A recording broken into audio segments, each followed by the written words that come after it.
les fans de Marvel, etc., c'est que on a senti que globalement Marvel s'est gunisé.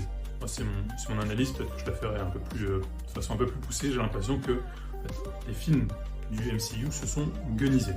C'est-à-dire qu'il y a un côté un peu il faut tourner en dérision nos personnages, on aime dans les films, etc. etc.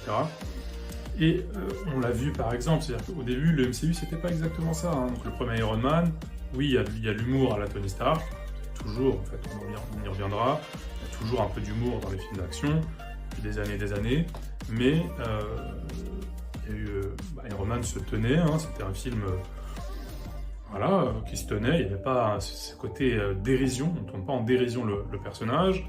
Je me rappelle même que le premier Thor, moi qui m'avait bien aimé, hein, la proposition du premier Thor avec une réalisation qui était très spéciale, avec des caméras qui faisaient des petits tilts, etc.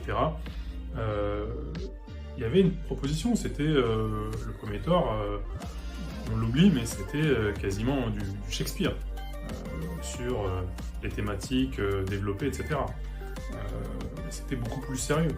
Après, on a vu comment ça s'est passé. Il y a eu évidemment Thor 3.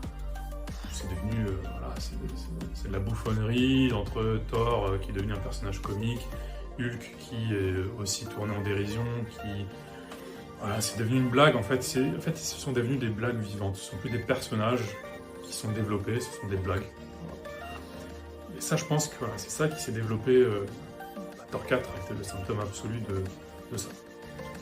Tout l'univers Marvel a été gueunisé.